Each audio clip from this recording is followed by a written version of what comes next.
남편들아라고 하는 말씀의 제목을 하나의 말씀 전해 보겠습니다. 설교 제목을 보다시피 대상이 정해져 있는 말씀입니다. 베드로전서 3장 7절 말씀. 남편들아 이와 같이 지식을 따라 너희 아내와 동거하고 그를 더 연약한 그릇이요 또 생명의 은혜를 함께 이어받을 자로 알아 귀히 여기라. 이는 너희 기도가 막히지 아니하게 하려 함이라. 어려운 거 하나도 없고 그죠? 다 이해할 만한 그런 말씀이기 때문에 앞에서부터 차례로 하나씩 말씀 전해보려고 하는데, 가장 먼저 말씀하십니다. 남편들에게. 남편들아 이와 같이 지식을 따라 아내와 동거하라. 첫 번째 남편들에게 주시는 말씀은 아내와 동거하라 말씀하고 있는 거죠. 그리고 순종의 본을 보이신 예수 그리스도와 마찬가지로 아내들을 사랑하고 아내들을 섬기고 아내들을 동거하라 이런 말씀을 주고 계십니다. 아내와 동거한다고 하는 의미는 무슨 의미일까? 함께 살라는 거죠. 육체적으로, 정신적으로, 정서적으로, 영적으로 함께하는 것이 하나님의 뜻이다 말씀하고 있습니다. 그러니까 아내와 함께 시간을 보내야 되고 아내와 함께 공간을 함께 나눠야 한다 하는 것이죠. 창세기 2장 18절 말씀 화면 올려주시고 같이 한번 읽어볼게요. 시작. 여호와 하나님이 이르시되 사람이 혼자 사는 것이 좋지 아니하니 내가 그를 위하여 돕는 배필을 지으리라 하시니라. 아멘. 하나님께서 세상을 창조하시고 보시기에 좋았다 말씀하셨는데 보시기에 좋지 않았던 게 하나 있는 거죠. 뭡니까? 남자가 혼자 있는 것, 사람이 혼자 있는 것을 보기에 좋지 않으셨기 때문에 돕는 배필을 지으신 것을 알 수가 있습니다. 최초의 아담이 지어졌기 때문에 남자 혼자 있는 것을 하나님께서 좋아 보이지 않았다라고 말씀하시는 겁니다. 그래서 아내를 창조하신 거죠.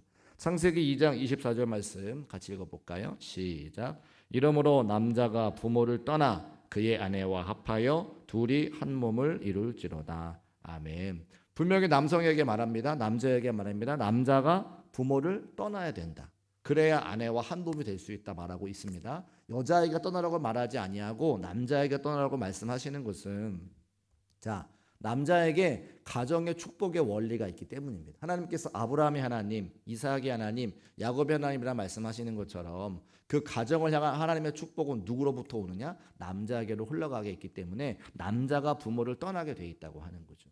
부모를 떠난다고 하는 말은 두 가지의 의미가 있습니다. 하나는 정서적으로 떠나야 되고 하나는 경제적으로 독립을 해야 됩니다.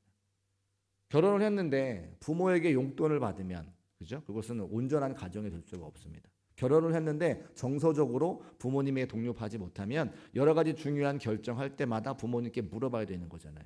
아내와 함께 한 몸이 되어서 자기들이 주체적으로 결정하고 결정에 책임을 져야 되는데 모든 결정을 부모들이 대신해 준다고 하면 그것은 정서적으로 영적으로 한 가정이 될 수 없다고 하는 거죠. 그래서 남자가 분명히 부모를 떠나 아내와 합하여 둘이 한 몸을 이루어야 된다라고 말씀하고 있는 겁니다. 그런데 부모를 정서적으로 경제적으로 떠나지 못한 사람들을 뭐라고 부르냐? 무슨 보이라고 이야기하잖아요. 마마보이라고 이야기하죠. 마마보이와 함께 살아간다고 하면 생각해 보세요. 벌써부터 미갈이 막 찌푸러지시는데 그렇죠.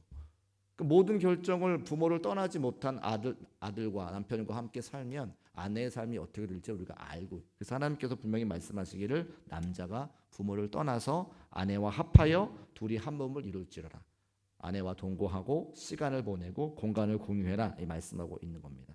자녀를 낳는 것보다 더 중요한 것이 무엇이냐면 두 사람의 연합이라고 하는 거죠. 정서적으로, 영적으로, 육체적으로 연합을 이루시기 원하시는 하나님 아버지의 마음을 베드로 사도께서 말씀하고 있는 것입니다. 마태복음 19장 6절 말씀, 우리 결혼식장에 가면 목사님들이 꼭 읽으시는 말씀인데 같이 한번 읽어볼까요? 시작. 그런즉 이제 둘이 아니요 한 몸이니 그러므로 하나님이 짝지어 주신 것을 사람이 나누지 못할지라 하시니. 꼭 이 말씀을 이혼에 한정시킬 필요는 없다고 생각을 합니다. 둘이 아니요 한 몸이니 하나님께서 짝지어 주신 것 동거하라 말씀하셨으니까 떨어지지 말아라 말씀하고 있는 것이죠. 아이들 교육 문제가 중요하기 때문에 아이들이 외국에 가서 공부할 때에 혼자 있으면 어려우니까 아내들이 보통 아이들과 함께 떠나고 남편들은 이제 한국에서 돈을 벌어서 학비를 대주는 것을 우리가 기러기 부부라고 이야기합니다. 우리 교회도 기러기 부부가 계신 걸로 알고 있는데, 제가 기러기 부부가 나쁘다고 하는 말이 아니고 교육하는 거를 하지 말아라 말씀드리는 게 아니라 성경에 있는 말씀을 드리는 것을 먼저 말씀을 드립니다. 그런데 교육도 중요하고 또 여러 가지 사정으로 인해서 부부가 떨어질 수 있지만 기본적으로 성경은 우리에게 뭐라고 말하느냐? 부부가 함께 있는 것이 좋다라고 분명히 말하고 있다라고 하는 거죠. 특별히 이 말씀을 준비하면서 제가 통계를 좀 살펴보니까 기러기 남편들의 건강 상태가 76.8%가 영양 불량 상태라고 하는 거예요.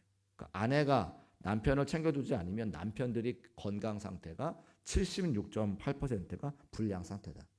뻔하죠. 라면 먹죠. 치킨 먹겠죠. 그러니까 온전한 식사를 하지 못하니까 영양의 불균형이 올 수밖에 없다고 하는 겁니다. 또 우울증에 시달리는 분들이 거의 30% 이상 된다라고 하는 것. 그러니까 아내와 함께 사는 것이 그렇게 중요하다고 하는 거죠. 그래서 분명히 하나님께서 말씀하십니다. 남편들아 아내와 동거하라. 그 말은 무엇이냐면 아내가 없으면 남편들이 불행하다라고 하는 것을 하나님께서 아시고 분명히 남편들에게 말하는 거예요. 남편들아 따라가라. 기러기 보내지 말고 따라가라. 같이 가야 너희가 행복하다 분명히 말씀하고 있는 겁니다. 심지어 성경은 각방 쓰지 말라고도 말씀하세요. 굉장히 구체적인 말씀이죠. 고린도전서 7장 5절 말씀 같이 읽어볼까요? 시작.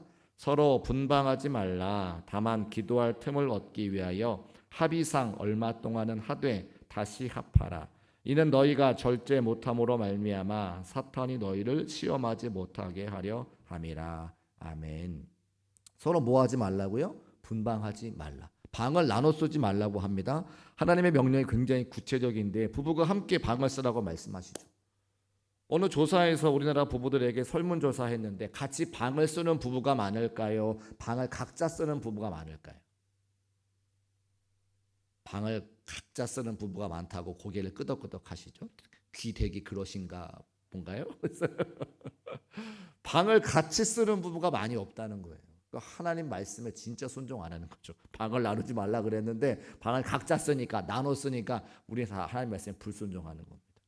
뭐 여러 가지 이유가 있을 수 있는데 설문해 보니까 52%가 방을 각자 쓴다는 거예요. 따로따로 방을 쓴단다. 뭐 여러 가지 이유가 있을 수 있습니다. 뭐 그런데 이제 더 놀라운 통계는 9년 차까지는 같이 쓰는데 10년 차가 되면 62% 이상 각자 방을 쓴다고 하는 거죠. 저희 집 이야기를 잠깐 해볼까요? 궁금하시죠? 방을 같이 쓰는지 따로 쓰는지. 방을 같이 씁니다.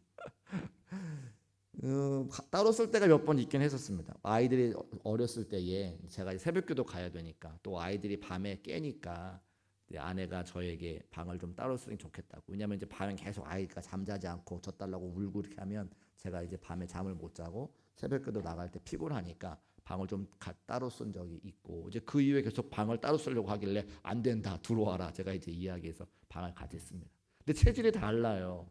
저는 좀 이제 추위를 많이 타는 체질이고 제 아내는 몸에 열이 많은 체질이라 이불을 덮어도 저는 좀 이렇게 두꺼운 걸 이렇게 푹 안기고 싶은 이런 극세사 이불을 덮고 싶은데 제 아내는 덥다고 막 하기 때문에 한 침대에서 자면 이게 안 되는 거죠. 그래서 그런 일들을 서로 아마 각 귀대개도 그런 일들이 많이 있고 또 여러 가지 일들로 인해서 각 방을 쓰는 일들이 간혹 있겠습니다만은 성경에 분명히 말씀합니다. 서로 분방하지 말아라.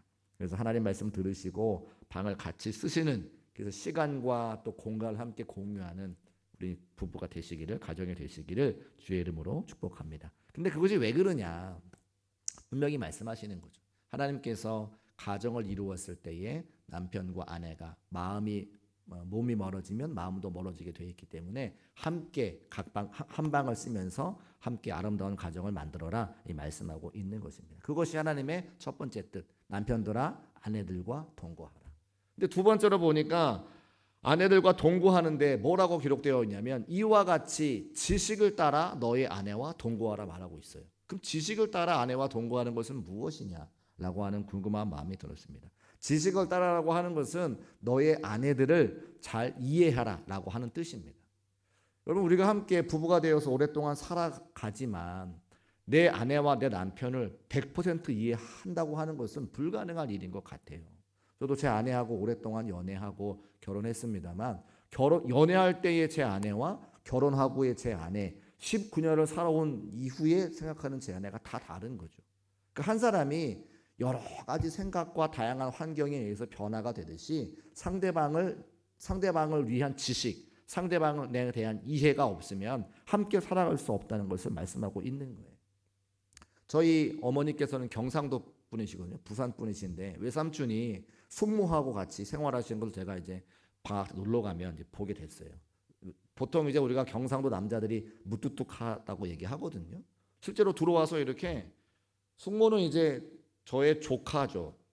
조카인가요? 사촌 동생이 하루 종일 애를 보면서 동생을 보면서 막 이제 시어머니랑 같이 막 있으니까 사랑하는 남편이 집에 들어오면 하루 종일 무슨 일이 있었는지 알콩달콩 이야기도 하고 자기의 마음도 좀 이렇게 이해받고 싶고 좀 그러잖아요. 신혼부부 때. 근데 외삼촌이 들어오더니 애는 밥 먹자, 자자, 세 마디만 하는 거예요. 세 마디. 애는 밥 먹자, 자자. 그러니까 서울에 사는 제가 볼 때에 야 정말 경상도 사람들은 정말 무뚝뚝하다. 말도 몇 마디 하지 않고 그 말투 되게 이렇게 좀 하고 이제 그걸 보면서 야 그래서 그때부터 제가 생각하는 것이 야 내가 나중에 제가 크게 되면 그래도 이런저런 이야기를 좀 해야 되겠다라는 생각을 하게 됐는데 또 막상 결혼하니까 그렇지 않더라고요. 그러니까 우리가 무슨 이야기를 하고 싶으냐면 경상도라고 하는 특별한 상황 가운데 있지만 그것으로 아내와 동거하는 것이 아니라 내 사랑하는 아내를 더 깊이 이해하기 위해서 내가 지금까지 배워오지 않았지만 더 많은 지식과 이해력을 가지고 아내를 이해하고 파악해서 사는 것이 하나님께서 우리에게 원하시는 삶이라고 하는 것을 말씀을 통해 알 수가 있습니다. 베드로가 굉장히 파격적인 이야기를 하는 것은 이 시대 당시에 그리스 세계, 로마 그리스 시대의 사회적 풍습이 어땠는가를 알면 이 하나님의 말씀이 굉장히 놀랍다고 하는 사실을 알 수가 있습니다. 여러분 아시는 것처럼 여성은 사람으로 인정받지 못하던 시대였고 남성 우월주의 사회였습니다. 이 시대에 여성들의 역할이 무엇인가 제가 좀 조사해 보니까 아테네 사회 여성의 역할이 어떠했는가를 기원전 4세기 데모스 테네스라고 하는 사람이 기록해 놓은 글이 있어요. 철학자겠죠 아마도.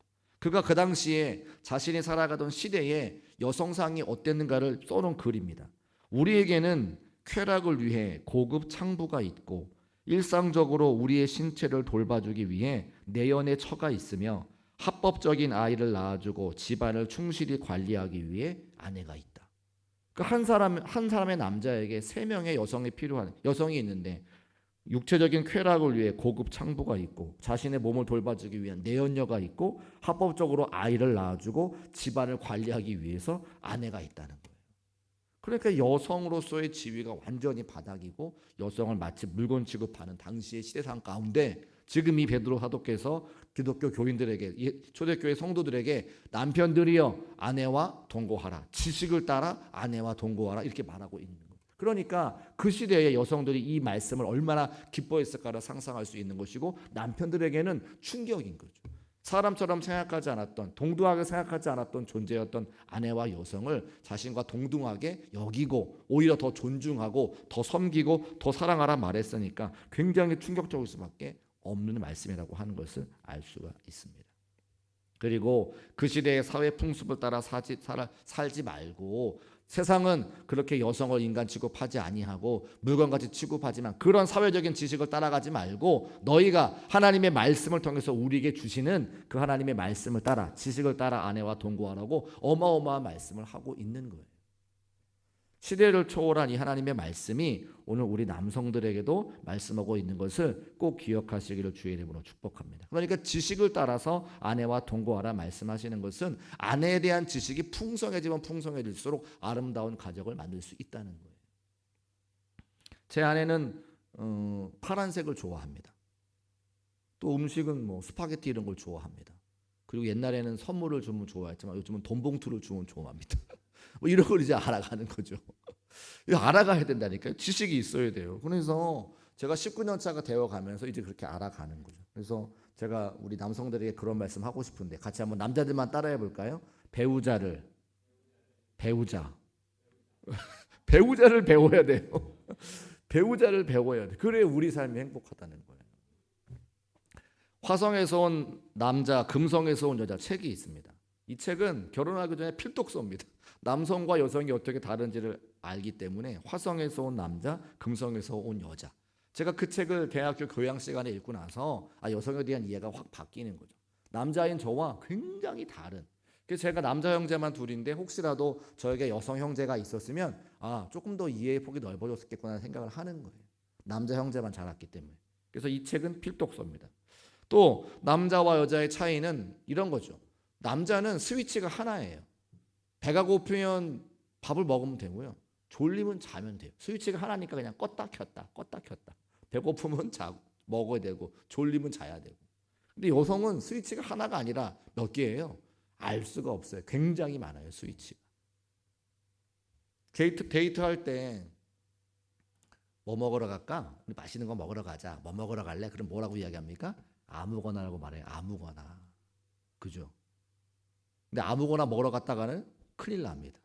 아무거나의 말뜻이 뭔지 인터넷에 나와 있어 제가 조사했어요. 아무거나의 뜻이 내 입맛과 취향에 꼭 맞는 것은 물론이고 내가 지난 일주일 동안 먹었던 메뉴와 겹치지 않으며 칼로리가 낮아 다이어트에 방해되지 않고 식당의 의자도 편하고 분위기가 좋아서 인스타그램에 올릴 만큼 식사를 편하게 즐길 수 있는 딱 알맞은 음식을 찾아서 갖다 대라 이 말이라면서요. 그걸 어떻게 맞추냐고요. 여러분의 사랑하는 아들들이 그런 여자들과 결혼해야 된다니까요. 그런다니까요. 그러니까 여성은 스위치가 하나가 아니라 여러 개라고 하는 거죠. 그래서 남자들이 어떻게 해요? 배우자를 배우자. 공부하지 않고서는 지식을 따르지 않고서는 안 되는 거기 때문에 배우자를 알아야 된다. 평생 공부해야 된다. 그 말입니다. 게리 체프만이라고 하는 사람이 쓴 5가지 사랑의 언어라고 하는 책이 있는데 사랑이라고 하는 감정을 느끼기 위해서는 5가지 방법이 필요하다는 거죠. 첫 번째는 말이라고 합니다. 말. 사랑해라고 내가 말을 들어야 상대방이 나를 사랑해 준다라고 생각한다는 거죠. 두 번째는 시간. 사랑해라고 하는 말도 필요하겠지만 나와 함께 오랜 시간을 보내야 상대방의 자신의 시간을 상대방을 위해 할애를 해야 내가 지금 사랑받고 있구나라고 안다고 하는 거죠. 세 번째는 선물. 시간도 필요 없고 말도 필요 없고 선물 사주면 내가 사랑받고 있어라고 생각한다는 겁니다. 네 번째는 봉사. 그러니까 같이 뭐 빨래도 하고 상대방을 위해서 설거지도 하고 청소도 하고 내가 스스로 그런 상대방의 일들을 해주면 봉사를 하게 되면 나를 사랑해 주는구나. 다섯 번째는 스킨십. 손도 잡아주고 뭐 머리도 쓰다듬어주고 허그도 해야 나를 사랑한다 느낀다고 하는 거죠. 그런데 제가 이 책을 가만히 읽어보니까 5가지 중에 5가지 다 해야 되더라고요. 5가지 다. 사랑한다 말도 표현해야 되고 선물도 사줘야 되고 시간도 보내야 되고 또 봉사도 해야 되고 또 스킨십도 해줘야 되고. 그렇습니까? 그렇습니까? 그렇죠. 그러니까 5가지를 다 잘해야 된다고 하는 거예요. 그런데 그렇게 잘해야 결국은 뭐가 돼요? 가정이 행복하고 남편이 평안하다. 그래서 이 5가지를 잘 배우고 또 아내들을 배우자를 잘 배워서 공부해야 우리가 편안한 삶을 살 수 있는 것을 이제 보게 되어집니다. 그리고 또 하나 그 두 번째 이제 말씀하시는 거죠. 지식을 따라 동거하라. 세 번째는 뭐냐면 아내들을 더 연약한 그릇이라고 여기라 말씀하고 있어요. 더 연약한 그릇. 그런데 비교급이죠. 더 연약한 그릇. 그러면 연약한 그릇이 있고 더 연약한 그릇이 있는 거예요. 아내들은 더 연약한 그릇이라면 남편들도 연약한 그릇이라고 우리에게 말하는 거죠. 그러니까 남자와 여자가 다 연약한데 그중에 남자보다 더 연약한 존재가 아내다라고 하는 것을 우리에게 말하고 있습니다. 근데 이렇게 이야기하면 남자분들이 아니라 그래요. 우리 집 사람은 강한데요. 난 우리 집 사람한테 말 한마디도 못하는데요. 라고 말할 수 있죠. 그거는 강한 게 아니고요. 여성이 그릇 같으니까 그릇은 뭐예요? 깨지는 거죠. 남편들이 아내를 잘 몰라서 깨져가지고 그 뾰족한 그 그릇에 배어 있으니까 배이니까 찔리니까 우리 아내가 강하다고 생각을 하는 거죠. 원래 연약한 그릇입니다. 그래서 깨지지 않도록 잘 다뤄야 된다. 잘 가꿔야 된다. 잘 이렇게 해야 되는 것을 이제 보게 되어집니다. 그러니까 아내와 동거하라 말씀하시고 지식을 따라 아내와 동거하라 말씀하시고 더 연약한 그릇이라 말씀하시고 생명의 은혜를 함께 이어받을 자라 우리에게 말씀하시는 것을 하나님 말씀을 통해서 알 수가 있는 겁니다. 사도 베드로께서 무사람을 존중하라 이렇게 말하고 있는데 말씀하고 계신데 그 무사람 중에 가장 가까운 사람이 누굽니까? 아내와 남편이라고 하는 거예요. 그러니까 다른 사람들 내가 은혜 받아가지고 다른 사람들을 섬기고 다른 사람들을 사랑하고 다른 사람들을 축복하면서 가장 가까이 있는 아내와 남편을 온전히 섬기지 못하면 하나님 말씀 완전히 불순종하는 것이다. 그래서 아내와 남편을 잘 사랑하라 섬기라 말씀하고 있는 겁니다. 이렇게 여러 가지를 말씀하신 다음에 결론의 말씀으로 뭘 주시느냐? 이는 너희 기도가 막히지 아니하게 하려 함이라. 같이 한번 따라 하실까요? 이는 너희 기도가 막히지 아니하게 하려 함이라. 이는이라고 하는 말은 뭐냐면 앞에 1절부터 남편들과의 쭉 나오는 이야기의 결론이라고 하는 거예요. 지식을 따라 아내와 동거하고 그 다음에 더 연약한 그리스도라고 여기고 생명의 연애를 함께 이어받을 자로 아는 것은 왜 그렇게 해야 되느냐? 너희 기도가 막히지 아니하게 하기 위해서.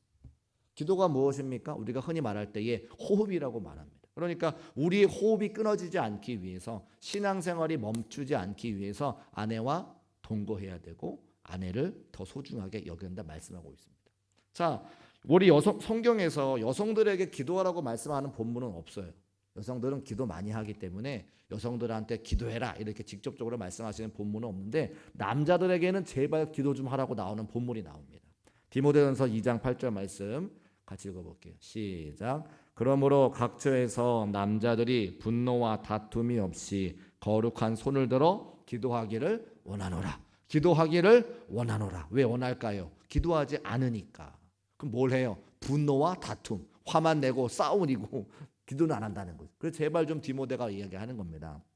남자들이요, 분노와 다투지 말고 거룩한 손을 들어서 기도 좀 해라. 근데 오늘 말씀에 아내와 동거하지 아니하고 아내를 더 연약하게 여기지 아니하면 뭐가 끊긴다는 거예요? 기도가 탁 막힌다고 하는 거죠. 그러니까 하나님께서 우리에게 말씀하시되, 베드로 화도를 통해서 말씀하시는 것은 아내와 잘 사이좋게 지내라 말씀하시는 것은 너희의 기도가 끊기지 않기 위해서. 기도는 소통인데, 우리가 기도하면 하나님과 소통하는 것인데, 기도가 막혔다고 하는 것은 무엇입니까? 하나님과 소통하지 못한다고 하는 것이고 신앙생활이 온전하게 되지 않는다고 하는 거죠. 왜요? 아내와 관계가 깨지면. 가와만사성이라고 가정이 행복해야 밖의 일을 잘할 수 있는 것처럼 신앙생활도 마찬가지입니다.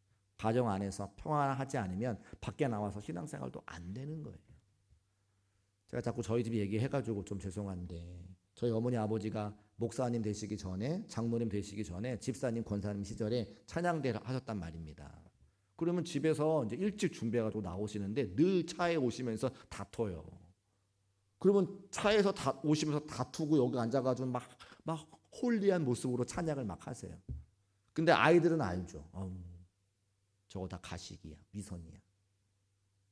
그렇게 생각한다니까요. 솔직하게 우리의 가정에 우리의 아이들이 신앙생활 열심히 하지 못하면 다 누구 책임이에요? 부모 책임이에요. 부모가 여기 와서는, 교회 와서는 행복한 모습으로 찬양할 수 있을지 모르지만 집에 가서 어떻게 하는지 아이들이 다 보기 때문에 나의 실제 신앙생활과 보여지는 신앙생활이 다르면 그 괴리감 때문에 아이들이 다 마음이 온전한 믿음이 되지 않는 걸 제가 잘 알아요. 제가 그런 경험을 제가 했으니까. 그래서 부모의 신앙생활의 결과가 자녀의 신앙생활인 것은 뭐 변함없는 불변의 진리입니다. 그런데 오늘 말씀하시죠. 남편들이 아내를 그렇게 소중히 여기고 아내가 함께 교회 와가지고 행복한 신앙생활을 할 수 있도록 하면 그 자체가 하나님과의 소통이 이루어지고 그 가정이 평안하고 행복한 가정이니 자녀들의 삶의 자리에 선한 영향력이 끼쳐질 수밖에 없다라고 하는 겁니다. 그래서 오늘 분명히 말씀하실 때 남편들에게, 이 말씀을 남편들에게 주시는 것을 우리가 꼭 기억해야 됩니다. 영적인 책임은, 영적인 가정의 가장은 남성들이기 때문에, 남편들이기 때문에 남편들이 하나님의 말씀과 기도로 온전히 세워지면 그 가정이 모두 평안하고 하나님과 소통이 이루어지는 가정인 것을 꼭 기억하고, 여기 앉아 계신 우리 아내들이요, 오늘 설교 말씀을 잘 남성들에게, 남편들에게 꼭 전해주시기를 주님의 이름으로 부탁을 드립니다. 교회가 얼마나, 기독교가 얼마나 여성들을 위해서 애쓰고 힘썼는지 제가 잠깐 말씀을 드리고 이제 말씀 마치려고 합니다. 우리가 함께 살아가는 시대에 예수님을 알지 못하는 이슬람 국가가 있습니다. 이슬람 국가 여성들은 아직도 바깥에 나갈 때에 눈만 보이는 옷을 입죠. 그걸 부르카라고 이야기하는데, 제가 무슨 뉴스를 검색하다 보니까 그 여성들이 패션에 관심이 많은데 밖에 나갈 때마다 시커먼 옷으로 다 가리고 눈만 보이니까 이 안쪽에 입는 옷을 아주 패셔너블하게 입는다는 거예요. 그리고 여성들끼리는 만날 수 있으니까 여성들끼리 만나면 그 부르카 시커먼 옷을 다 벗어 던지고 내가 얼마나 패션으로 치장을 했는지를 보여준다고 하는 거죠. 그게 얼마나 안타까운 일이에요. 요즘에 현대 사우디에서 여성이 남성 보호자 없이 외출을 못한다는 겁니다. 어디 나가려고 누구를 만나려도 나를 지키고 보호해줄 남성 보호자가 없으면 외출도 못한다는 거죠. 운전도 못한답니다. 가족이 아닌 남성은 만나지도 못하고요. 수영도 못한대요. 우리 교회 수영 다니시는 분들 많으신데 예수 안 믿었으면 우리나라가 예수님 안 믿었으면 수영도 못 다닌다는 거죠. 사우디 여자 수영 못합니다. 스포츠 경기장 입장 못합니다. 여성분들 쇼핑 좋아하시는데 탈의실에 가서 옷을 입어봐야 될 거 아니에요. 탈의실에 가서 옷을 벗지를 못하니까 쇼핑도 못하는 거죠. 여권, 남성의 동의 없이 여권도 못 만듭니다. 외국에 갈 수가 없습니다. 이게 오늘날 이슬람에 사는 여성들의 현실인 거예요. 인도에 가면 사티라고 하는 풍습이 있는데 사티가 뭐냐면 남편이 죽으면 아내를 함께 묻어버리는 그런 관습이었다는 거예요.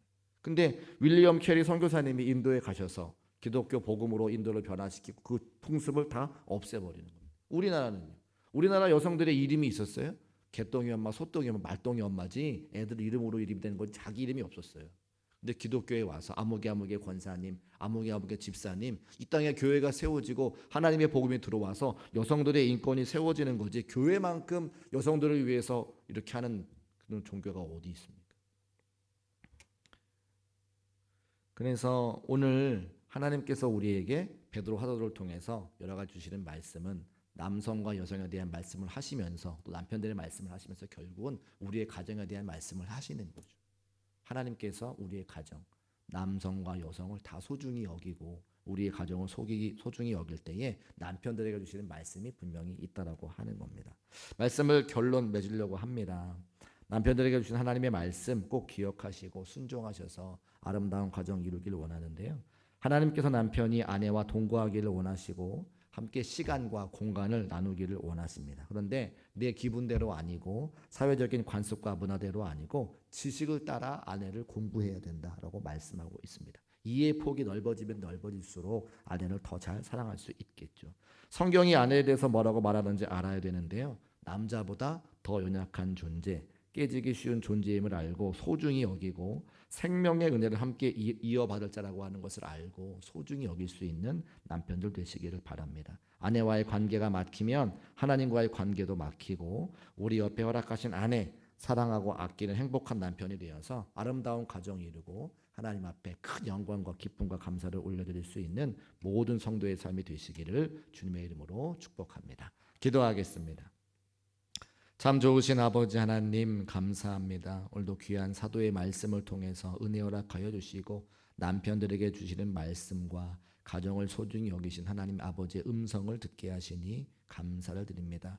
각 가정의 믿음의 가장으로 세워주신 남편들에게 주의 말씀 온전히 순종하게 하시고 아내를 소중히 여기며 생명의 유업을 함께 이어받을 자로 여겨서 아름다운 가정 이루어 주 앞에 큰 영광 올려드릴 수 있는 모든 남편의 삶이 될 수 있도록 도우시고 인도하여 주옵소서. 함께 하실 것을 믿고 감사드리며 거룩하신 예수님의 이름으로 축복하고 기도합니다. 아멘.